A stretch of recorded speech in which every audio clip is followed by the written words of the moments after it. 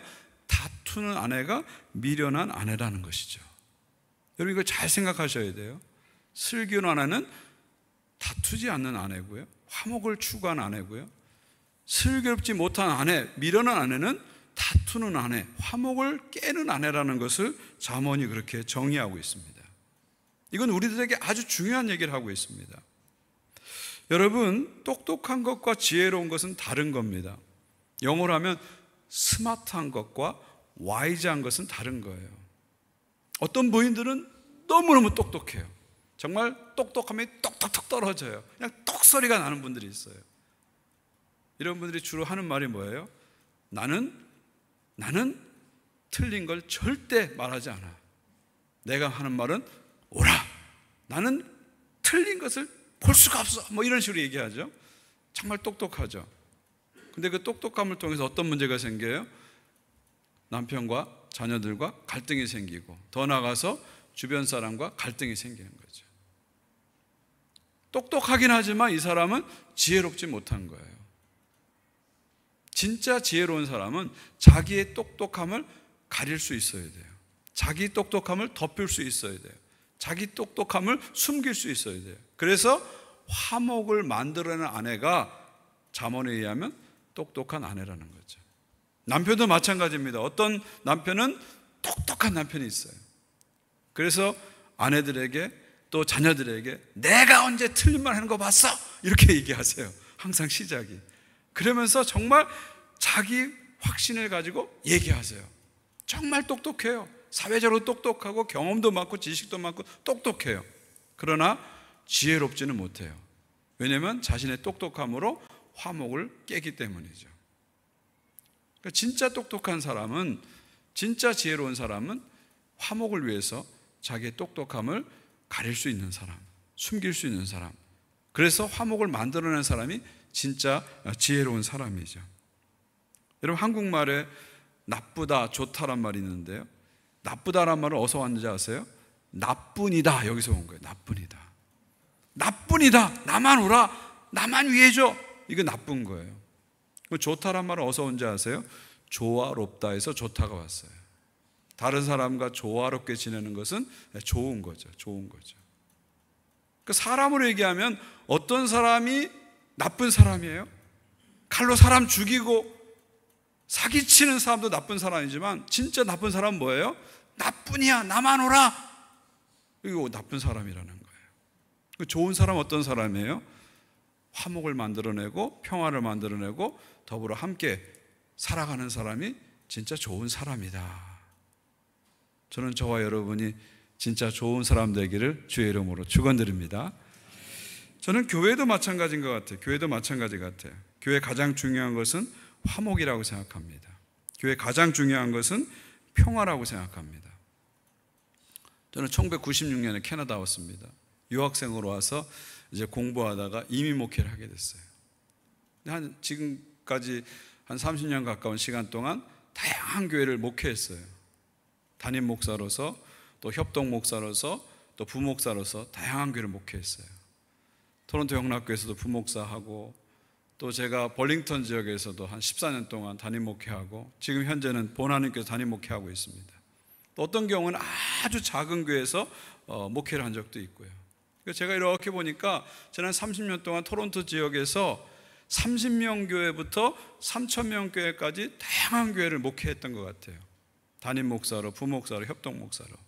그러면서 제가 나름대로 깨달은 이민목회 철학이 있습니다. 그건 뭐냐면 이민교회에서 가장 중요한 것은 화목이다, 평화다, 이걸 깨닫게 됐어요. 교회 건물이 있는 게 중요한 게 아닙니다. 프로그램이 있는 것이 중요한 게 아니고 주차장이 좋은 게 중요한 게 아니고요. 교회 가장 중요한 것은 평화입니다. 화목입니다.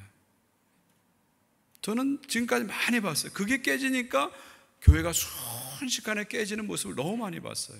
그게 깨지니까 교인들의 마음에 깊은 상처가 들어간 것을 너무 많이 봤어요. 그래서 저는 제 목회 1순위, 아니 0순위가 교회 평화입니다. 교회 하나됨입니다.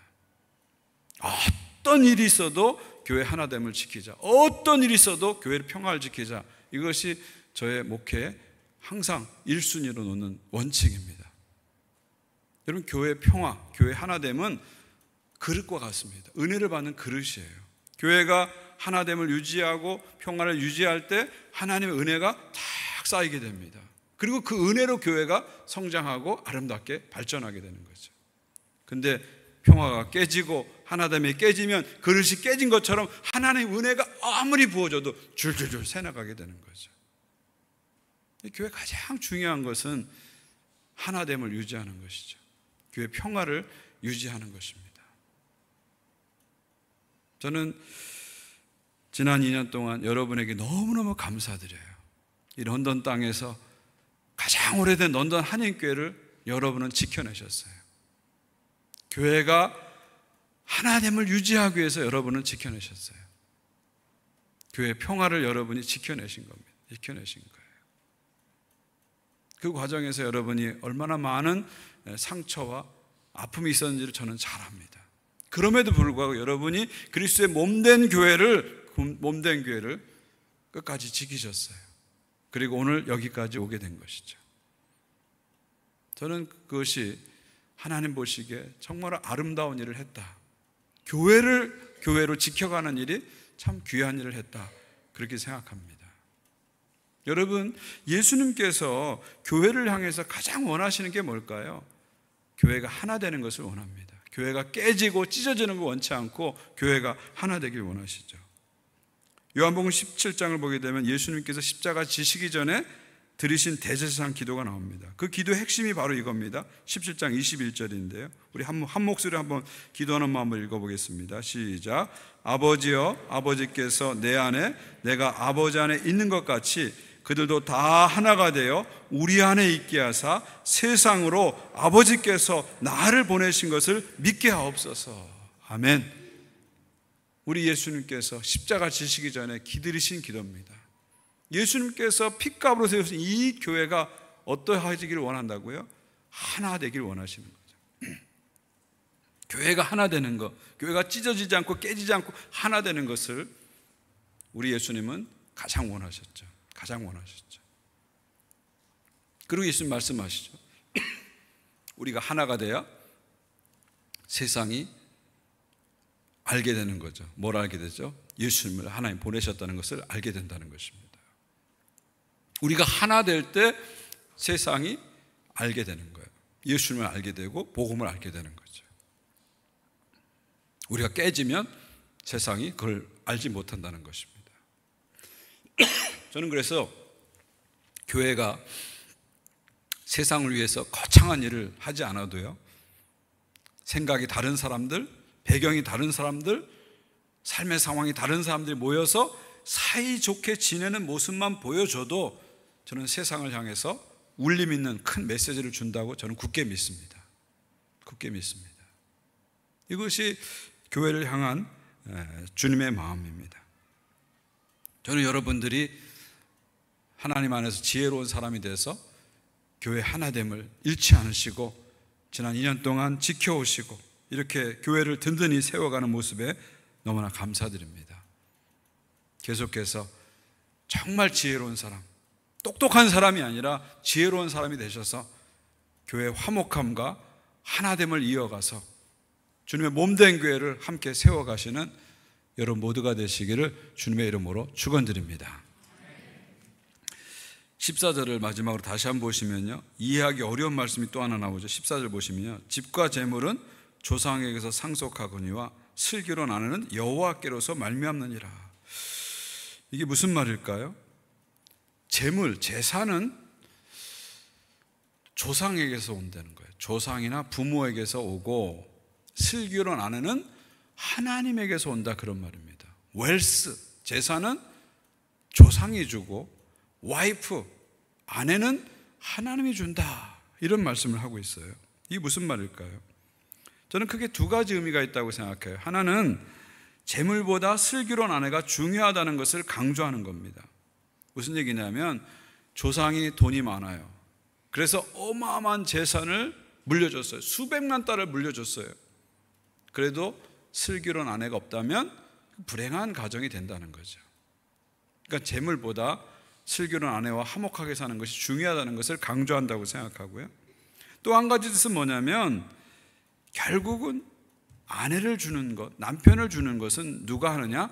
하나님으로 말미암는다는 것이죠. 하나님이 배우자를 주셨기 때문에 그 배우자가 나의 배우자가 됐고, 그래서 우리가 결혼하게 됐다는 거죠. 그러니까 한 남자를 나의 남편으로 주신 분이 하나님이시라는 거예요. 이 여자를 나의 아내로 주신 분이 하나님이시라는 거예요. 저는 이것이 모든 크리스찬 가정의 결혼 생활의 가장 베이직, 기본이 되는 고백이라고 생각합니다. 여러분, 창세기를 보시면 아담에게 하와를 누가 데리고 왔죠? 하나님이 데리고 오셨잖아요. 그러니까 모든 결혼의 최종적인 중매장인은 누구십니까? 하나님이십니다. 하나님이십니다.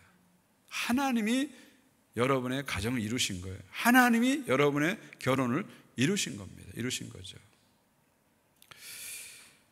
사실은 저와 아내가 만난 것도 이렇게 생각해 보면 저는 하나님의 역사라고 생각합니다. 제가 신학대학원 다닐 때 저희 옆에 제 선배 그 신학생이 있었어요. 선배분이 있었는데, 그 목사님이, 그 전사님이 심우하는 교회 이제 교사로 저희 아내가 있었던 거예요. 그래서 이 신학생인 저희 선배가 같이 일하는 이 교사인 저희 아내를 자기 후배들에게 소개시켜 주고 싶은 거예요. 근데 처음부터 저에게 온 게 아니고 제 친구에게 먼저 갔어요. 친구에 가서 우리 교사 이런 사람이 있었는데 너 만나겠냐 했는데, 어떻게 하다 보니까 그 친구하고는 안 돼 버렸어요.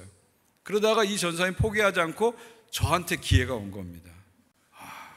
저한테 기회가 온 거예요. 제가 두 번째 찬스를 받은 거예요. 그래서 자기 교사 중에 훌륭한 교사가 있는데, 정말 믿음 좋은 교사가 있는데 만나보겠냐 그러는 거예요. 그래서 제가 그 선배를 너무 좋아하기 때문에 만나자고 약속을 했어요.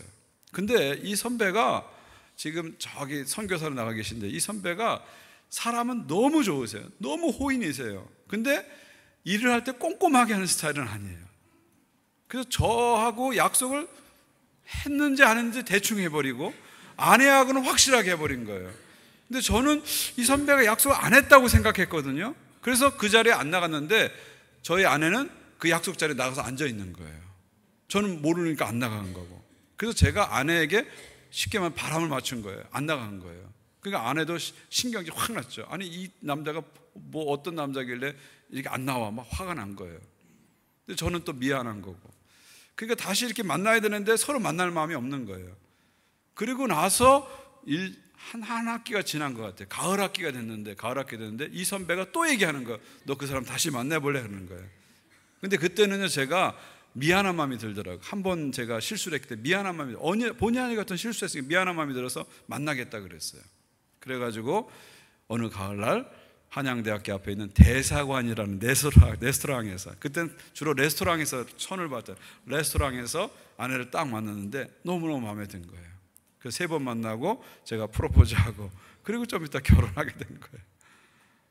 제가 저와 아내와의 만남을 이렇게 생각해 보니까 사실 안 만나려면 안 만날 수 있는 거예요. 첫 번째 소개받은 제 친구가 예스 하면 우리 아내는 거기 시집 가는 거죠. 그렇죠? 그리고 두 번째 저하고 끝에 왔는데 그 약속이 깨졌어요. 그리고 아내가 화가 나서 더 이상 안 만나 하면 안 되는 건데, 다시 한 학기 후에 기회가 오고 만나게 돼서 이렇게 결혼을 하게 된 겁니다. 그러니까 제가 무슨 말씀을 드리냐면, 저와 아내의 만남을 가만히 이렇게 생각해 보면 뭔가 제가 모르는 불가항력적인 힘이 작용해서 만나게 됐다는 것을 저는 확실하게 느낍니다. 저는 그것이 그 불가항력적인 힘이 하나님이라고 믿습니다. 아멘? 남의 얘기하지만 아멘 좀 해주세요. 불가항력적인 힘이 하나님인 걸 믿습니다. 아멘? 예, 믿습니다. 하나님이 만나게 해주신 거예요. 제가 오늘 런던교회 오면서 차를 몰고 우리 두 장로님하고 이렇게 얘기를 하는데, 얘기하면서 장로님들이 어떻게 아내를 만나는지 얘기하는데 다 비슷하더라고요. 어떤 분은 정말 꽃가게 손님으로 탁 들어왔는데 만나게 되신 거예요. 아니, 그 수많은 꽃집 중에 어떻게 그 사람이 거기 들어왔겠어요? 그 불가항력적인 힘이, 하나님의 힘이 작용해서 만나게 되는 거죠. 저는 모든 부부가 이 고백을 가져야 된다는 생각이 들어요. 하나님이 이 여자를 나에게 보내주셔서 내가 아내를 맞이하게 된 거고, 하나님이 이 남자를 나에게 보내주셔서 내가 남편을 만나게 된 것이다. 우리 두 사람이 만나서 가정을 이룬 것은 불가항력적인 하나님의 힘이 작용했다 믿으시기 바랍니다. 이 고백을 여러분이 확고하게 하게 되면요, 어떤 어려움도 이기게 돼요. 이 고백이 없으니까 작은 어려움에도 자꾸 우리가 흔들리는 거예요. 하나님이 우리를 만나게 하셨고 하나님이 이 가정을 이루셨다는 확고한 고백이 있으면요, 그 고백 하나만으로도 우리는 어려움을 이길 수 있는 것이죠. 또 뒤집어서 생각하면 이렇게 생각할 수 있어요. 하나님은 나에게 슬기로운 아내는 여호와께로서 말미암나 했으니까 하나님은 나에게 슬기로운 아내를, 딱 맞는 슬기로운 아내를 주셨는데 내가 잘못해서 다투는 아내로 만든지도 몰라요. 그렇죠? 하나님은 나에게 딱 맞는 남편을 주셨는데 내가 잘못해서 이상한 남편을 만들었는지도 몰라요. 그러니까 지금부터라도 하나님이 어련히 알아서 나에게 딱 맞는 남자를 주셨을까? 하나님이 어련히 알아서 나에게 딱 맞는 여자를 주셨을까? 이렇게 믿으시고 다시 시작하시는 여러분 되시기를 주의 이름으로 축원드립니다. 네. 다시 고백하시면 시작하십시오. 그 고백 속에서 하나님의 놀라운 회복의 역사가 나타날 줄 믿습니다. 마지막으로 종교학자 루터 가정 이야기 말씀드리면서 오늘 말씀 맺겠습니다. 독일의 개혁자인 마틴 루터는 자신이 살고 있는 비텐베르크에서 종교개혁을 했죠. 그 당시 종교개혁을 한 비텐베르크는 한 2,500명 되는 작은 도시였습니다. 거기에 수녀원이 있었는데 그 수녀원에 12명의 수녀가 있었어요. 루터가 비텐베르크 종교개혁을 하면서 그 12명의 수녀들을 다 환속을 시켰어요. 수녀를 그만두고 환속을 시켰습니다. 그 중에 나이 많은 3명은 집으로 돌아가게 했고요, 8명은 다 짝을 지어서 결혼시켰습니다. 이 과정을 루터가 다 주선했어요. 8명을 다 결혼시키는데 7명까지는 어려움 없이 결혼을 다 시켰는데 마지막 한 여자가 남은 거예요. 이 사람이 바로 카타리나인데요, 카타리나만 남게 된 거예요. 그 8명 중에서 외모적으로 가장 떨어졌다고 생각한 것 같아요. 그래서 그 사람만 남게 된 거예요. 사진에 나오죠. 루터 옆에 있는 사람이 카타리나, 부인 카타리나입니다. 근데 루터가 이 카타리나를 결혼시키기 위해서 많은 사람을 소개시켰는데 잘 안 된 겁니다. 잘 안 된 거예요. 근데 여러분, 이 카타리나가 정말 좋아하는 사람 누군지 아세요? 루터를 좋아한 겁니다. 루터에게 호감이 있는 거예요. 근데 루터도 그런 호감을 갖고 있었는데 카타리나가 나중에 고백을 하게 되고, 그 고백을 받고 나서 카타리나를 다시 보니까 루터가 이 여자가 정말 지혜롭고 신앙심 깊은 여자로 보이기 시작한 겁니다. 그래서 둘이 결국은 결혼을 하게 됩니다. 카타리나 폰 보라라는 여자와 이제 두 사람이 결혼합니다. 근데 루터의 일기를 보게 되면요, 두 사람의 결혼 생활이 아주 힘들었습니다. 여러분 한번 생각해 보세요. 평생 루터는 평생 수도사로서 독신으로 살았던 사람입니다. 카타리나는 수녀로서 평생 독신으로 살았습니다. 여러분, 수도사나 수녀들이 얼마나 자기가 강해요. 그러다가 두 사람이 만나서 결혼해서 한 입을 덮고 사니까 너무너무 부딪히는 거예요. 너무너무 힘든 거예요. 특별히 이 카타리나 폰 부라는 이 독일어에서 이름에 폰이 VON 폰이 들어가면 이거는 귀족이라는 뜻입니다. 이 보라는, 카타리나는 이 귀족 출신의 여자고요. 루터는 광부의 아들입니다. 그러니까 배경이 너무 다른 거예요. 시티 걸하고 컨트리 보이가 결혼한 거예요. 너무 배경이 다른 거예요. 그러다 보니까 서로 사이가 좋지 않았습니다. 그러다가 두 사람의 관계에 놀라운 변화가 일어납니다. 사이가 좋아지기 시작해요. 그 결정적인 계기가 뭐냐면 두 사람 모두 다 결혼을 하나의 소명으로, 콜링으로 받아들이면서 놀라운 변화가 일어납니다. 우리가 수도사로 부름받은 것도 콜링이고 수녀로 부름받는 것도 콜링인데, 이제 한 남자와 한 여자가 만나서 남편과 아내로서 결혼하게 된 것도 하나님의 콜링이다, 성직이다, 이렇게 받아들이기 시작합니다. 그러면서 두 사람의 사이가 원만해지기 시작합니다. 우리가 사명으로 결혼했구나, 하나님의 짝지으심과 섭리를 통해서 결혼했구나를 받아들이면서 관계에 놀라운 변화가 일어나기 시작합니다. 그래서 두 사람은 만혼에도 불구하고 금술이 아주 좋아서 무려 6명의 자녀를 낳습니다.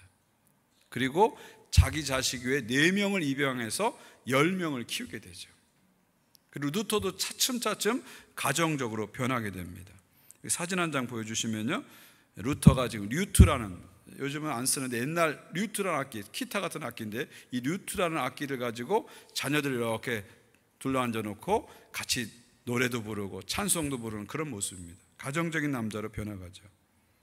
그리고 부인 카타리나는 잔병치레가 많은 루터를 지극정성으로 돌봐줍니다. 루터의 별명이 워킹 호스피탈이에요. 걸어다니는 병원. 온갖 병이 다 있어요. 근데 카타리나가 그 병을, 육체적인 병을 잘 돌봐주죠. 그러면서 카타리나는 뭐라고 얘기하냐면, 내가 나를 위해서도 남편을 돌보지만 종교 개혁을 하는 루터를 전 세계를 위해서 남편을 돌본다, 그런 마음으로 돌보게 됩니다. 카타리나는 육체적 질병 외에도 남편의 영적인 건강까지도 챙기게 됩니다. 그래서 루터가 종교개혁하다가 카톨릭 교회가 너무 핍박을 하니까 나중에 낙심합니다. 포기할 지경까지 떨어집니다. 바로 그때 어느 날 카타리나가 까만 상복을 입고 루터 앞에 나타납니다. 그래서 루터가 질문하죠. 누가 죽었어? 라고 질문하죠. 그러니까 카타리나가 대답합니다. 하나님이 죽었어! 라고 대답하죠. 그래서 루터가 말합니다. 아니 어찌 그렇게 불경스러운 말을 합니까? 그랬더니 카타리나가 말하죠. 하나님이 죽지 않고 살아계신다면, 하나님이 살아계시지 않고 죽지 않았다면 당신이 이렇게 낙심하는 것이 말이 됩니까? 얘기하죠. 그 말을 듣고 루터가 정신이 번쩍 들죠. 그리고 다시 회개하고 끝까지 종교개혁을 완수했다는 이야기입니다. 루터는 이런 아내를 존경했고 끔찍이 사랑했습니다. 그래서 평소에 이런 말을 했다고 합니다. 나는 프랑스나 베니스를 다 준다 해도 카타리나와 바꾸지 않겠다. 여러분도 오늘 집에 가서 이 말 해주시기 바랍니다. 내가 캐나다나 런던 전체를 다 준다 해도 당신하고 안 바꾸겠다, 이렇게 얘기해 주세요. 돈도 안 드는데 못할 게 뭐 있습니까? 시원하게 얘기해 주세요. 이런 말을 할 정도였습니다. 말년에 루터는 결혼에 대해서 이렇게 말했습니다. 결혼은 끊임없이 상호 노력해야 하는 일이며 기도해야 하는 일이다. 아내를 얻는 일은 어렵지 않다. 그러나 아내를 변함없이 사랑하는 일은 쉽지 않다. 결혼 생활에서 화목보다 더 달콤한 것은 없으며 불화보다 더 씁쓸한 것은 없다. 그리고 불화 다음으로 쓰라린 것이 있다면 그것은 자식을 잊는 일이다. 나도 그 아픔을 안다. 우리가 두고두고 곱씹을 만한 중요한 얘기를 한 거죠. 결혼은 끊임없이 상호 노력해야 하는 일이다. 혼자만 노력하면 안 돼요. 서로 노력해야 돼요. 결혼하면 어떻게 되겠지, 이런 자연주의적인 태도를 버리시고 끊임없이 노력해야 된다.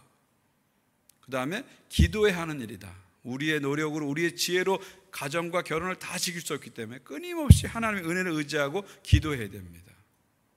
그리고 결혼 생활에서 가장 중요한 일은 화목이고 가장 쓰라는 일은 화목이 깨지는 일이라는 거죠.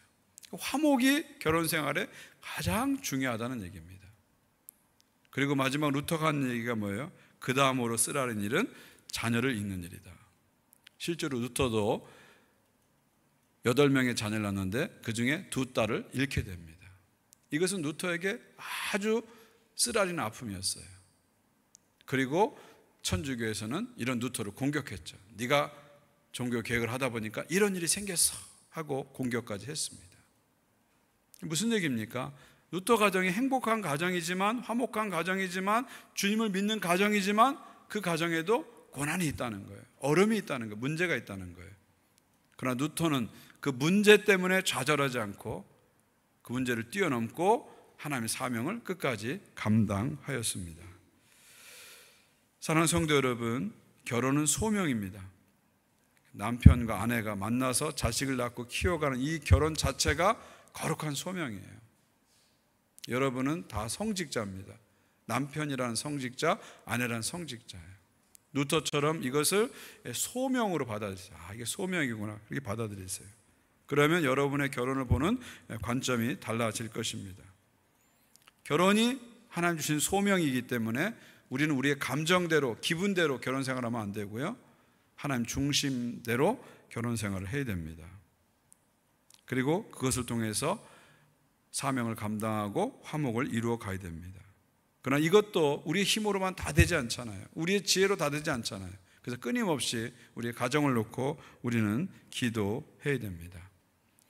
런던 하나님께 모든 성도님들께서 주의 말씀을 기억하면서 화목한 가정을 잘 이어가시기를 주의 이름으로 축원드립니다.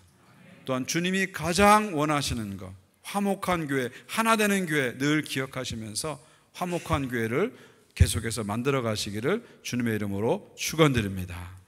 기도하겠습니다. 오늘 이 시간 5월 가정의 달을 우리가 보내고 있는데 우리 가정을 놓고 함께 기도했으면 좋겠습니다. 우리가 많은 기도를 드리는데 의외로 가정을 위한 기도를 덜 드릴 때가 많아요. 여러분 일주일 동안 기도하시면서 얼마나 남편을 위해서 기도하신 적 있으세요? 얼마나 아내를 위해서 기도하신 적 있으세요? 이 시간에 남편을 위해서, 아내를 위해서 기도해 주세요. 자녀들을 위해서 기도해 주세요. 우리 가정이 가장 중요한 화목을 놓치지 않도록 가족끼리 화목한 가정이 되게 해주십시오. 화목이 항상 흐르는 가정, 화목이 늘 회복하는 가정이 되게 해주십시오. 우리 가정을 놓고 한번 기도해 주시고요, 우리 사랑하는 런던 한인교회, 주님께서 핏값으로 세운 이 교회, 런던 땅에 귀한 사명을 감당하는 이 교회가 늘 하나 되는 교회, 화목한 교회로 주님 오실 그날까지 사명 감당하는 교회 나가게 해달라고 교회를 위해서 기도해 주시기 바랍니다. 우리 함께 합심해서 기도하겠습니다. 하나님 아버지 감사합니다. 오늘 말씀을 기억하면서 함께 기도합니다. 우리 모든 가정이 화목한 가정이 되게 해주십시오. 부부 사이가 화목하게 하시고 부모 자식 간에 화목하게 하시고 모든 가정이 화목을 잃어버리지 않도록 주님 도와주십시오. 항상 화목하게 하시고 항상 거룩하게 하시고 항상 하나가 되게 도와주시옵소서. 가정의 화목이 깨지지 않도록 하나님 역사하여 주시옵소서. 은혜를 베풀어 주시옵소서. 부부 사이가 화목하고 부모 자식 간에 화목하게 하시고 항상 화목이 흐르는 가정 되게 하옵소서.